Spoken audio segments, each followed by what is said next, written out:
Alhamdulillah, wassalatu wassalamu ala rasulillah. Kita lanjutkan fikihnya faraidul wudu, kewajiban-kewajiban wudu. Yang pertama adalah niat. Ini berdasarkan hadis Umar bin Khattab bahwa Nabi SAW bersabda, innamal a'malu bin niat. Sesungguhnya amal itu dengan niat. Karena sholat tanpa niat maka itu tidak akan diterima. Yang kedua, tasmiyah, membaca bismillah.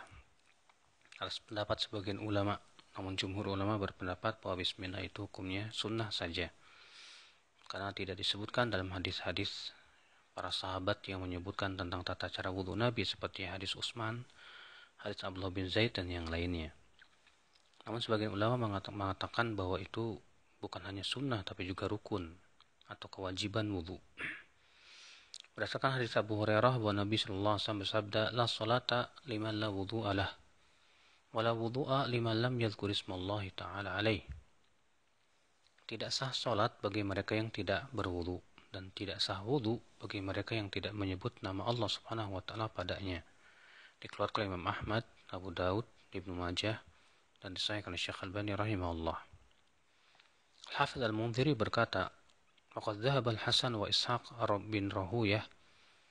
Ya, Al-Hasan Al-Basri, Ishaq bin Rahuyah, demikian pula Ahlul Zahir berpendapat bahwa membaca bismillah itu wajib di dalam wudu.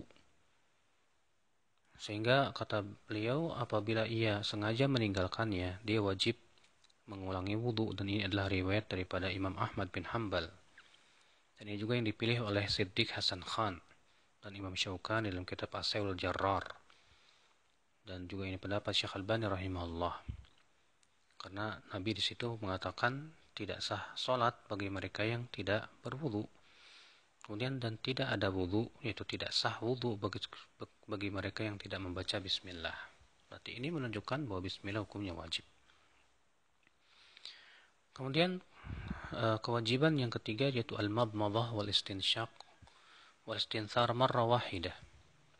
Itu berkumur-kumur, kemudian menghirup air ke hidung dan mengeluarkannya dari hidung. Ya, hanya yang sekali, karena lebih dari sekali itu hukumnya sunnah. Berdasarkan hadis Laqit bin Sabirah, bahwa Nabi SAW bersabda, "Idza tawadda'ta famadmid." Kalau kamu berwudu, maka berkumur-kumurlah. Diriwayatkan Abu Daud, dan ini perintah, dan perintah hukumnya wajib. Demikian pula Abu Hurairah meriwayatkan bahwa Rasulullah SAW "Man tawadda'a falyastanthir." Siapa yang berwudu hendaklah dia istinthar. Istinthar itu mengeluarkan air dari hidung, dan tidak mungkin istinthar kecuali setelah istinsyak. Diriwayatkan oleh Imam Bukhari dan Muslim, dan ini juga perintah. Dan Imam Syafi'i berpendapat hukumnya sunnah. Ya, karena alasannya katanya tidak disebutkan dalam ayat. Namun Imam Ahmad berpendapat hukumnya wajib, karena ayat mengatakan hendaklah mencuci wajah, sementara mulut dan hidung termasuk wajah. Dan juga karena adanya perintah dari Nabi SAW dalam hadis yang telah kita sebutkan tadi. Imam Asy-Syaukani berkata, al-qaul bil wujubi wal haq. Pendapat yang mengatakan wajib itulah yang hak insyaallah. Karena Allah memerintahkannya dalam Al-Quran untuk menyuci wajah. Sementara hidung dan mulut termasuk wajah. Juga dikarenakan Nabi SAW tidak pernah sekalipun meninggalkannya di saat berwudu. Dan bahkan seluruh sahabat yang menyebutkan tentang sifat wudu Nabi itu selalu menyebutkan berkumur-kumur dan istinsyak. Dan Abu Daud juga meriwayatkan dalam hadis Laqit bin Sabirah tadi, dengan lafaz apabila kamu berwudu maka berkumur-kumurlah. Dan ini hukumnya perintah.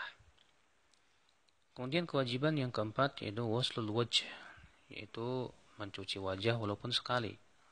Karena lebih dari sekali itu hukumnya sunnah. Dan Ibnu Katsir mengatakan bahwa batasan wajah itu yaitu dari di atas, yaitu dari tempat tumbuhnya rambut sampai ke dagu, kemudian dari telinga ke telinga. Dan dalilnya adalah firman Allah tentunya, "Faghsilu wujuhakum," yaitu cucilah wajah kalian. Yang kelima, takhlilul lihyah, yaitu menyela-nyelai janggut bagi mereka yang janggutnya tebal. Berdasarkan hadis bahwa Rasulullah SAW apabila berwudu, akhadha kaffan min ma, mengambil ya mengambil air dengan tangannya, fa'adkhalahu tahta hanaki, beliau pun kemudian memasukkan di dua rahangnya dan menyela-nyelai janggutnya. Lalu beliau bersabda, hakadha amarani rabbi azza wa jal, seperti inilah yang diperintahkan oleh Rabbku azza wa jal, diriwayatkan Abu Daud, dan ini menunjukkan hukumnya wajib karena perintah. Yang keenam, ketujuh, kedelapan itu mencuci dua tangan sampai siku-siku, mengusap kepala sekali, dan mengusap dua telinga sekali. Ini berdasarkan ayat ya mengenai perintah untuk mencuci tangan sampai siku-siku, demikian pula mengusap kepala sekali. Adapun telinga, berdasarkan hadis Nabi SAW, beliau bersabda, al-udhunani minar ra's, dua telinga itu masuk kepala.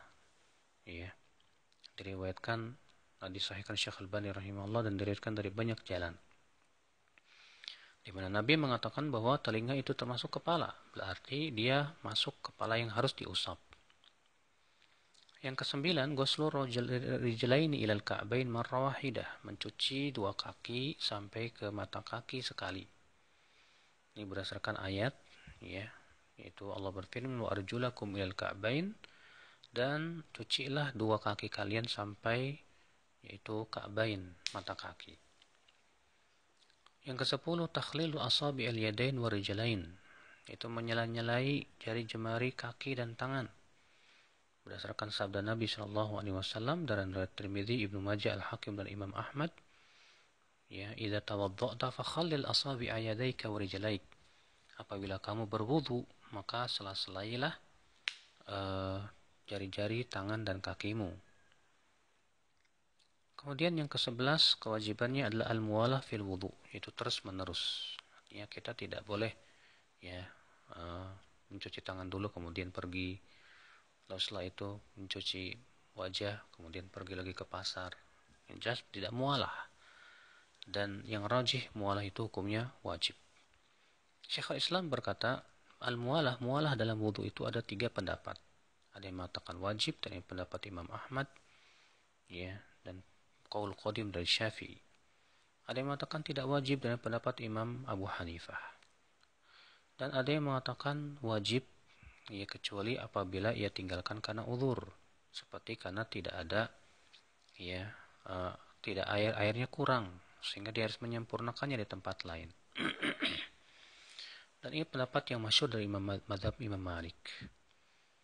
Kata Syekhul Islam, wa hadzal qaulu tsalits wal adhhar, dan pendapat yang ketiga inilah yang paling kuat, ya, dan yang lebih sesuai dengan pokok-pokok syariat dan pokok-pokok mazhab Imam Ahmad. Makanya ikhwatul Islam azakumullah iyakum, yang seperti ini adalah perkara yang diwajibkan atas pendapat yang kuat, kecuali apabila memang tidak sempurna airnya, kurang, maka dia harus menyempurnakan di tempat lain, maka dia berjalan kemudian menyempurnakannya, seperti halnya dilakukan oleh Abdullah bin Umar radhiyallahu an. Adapun dalil mualah, itu hadis riwayat Abu Daud bahwa Nabi SAW melihat seorang laki-laki sholat sementara di kakinya ada sebesar dirham belum terkena air, maka Nabi SAW menyuruhnya untuk mengulangi wudu dan sholatnya. Kalau Imam Ahmad, Abu Daud, dan Syekh Al-Albani rahimahullah, si Nabi SAW menyuruh dia untuk ya mengulangi sholat dan wudunya. Ya, kenapa? Karena ia sudah lama tidak dicuci. Berbeda kalau baru kemudian mencucinya, kemudian baru pergi, kemudian ia melihat ada yang belum dicuci, kemudian segera ia kembali lagi mencucinya, maka itu tidak mengapa. Ini menunjukkan ya dalil mualah. Yang ke-12 kata beliau, yang wajib adalah at-tayamun, memulai dengan tangan kanan. Ya, ini berdasarkan hadis bahwa Nabi SAW sabda, idza labistum wa idza tawadda'tum fabda'u bi aymanikum.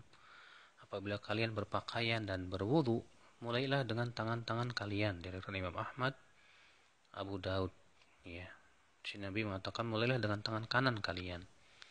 Namun jumhur mengatakan bahwa itu hukumnya sunnah saja. Kenapa? Karena itu mimbabil adab. Ya. Maka kalau kita dahulukan kiri dulu baru kanan, maka itu tidak berpengaruh. Yang ke-13, ad-dalq liman kana dza sya'rin katsirin katsib. Yaitu menggosok bagi orang yang punya bulu di tubuhnya tebal. Ya, karena sebagian orang ada yang bulunya tebal. Maka hendaknya digosok supaya air itu masuk ke ke kulit dan merata padanya. Wallahu a'lam.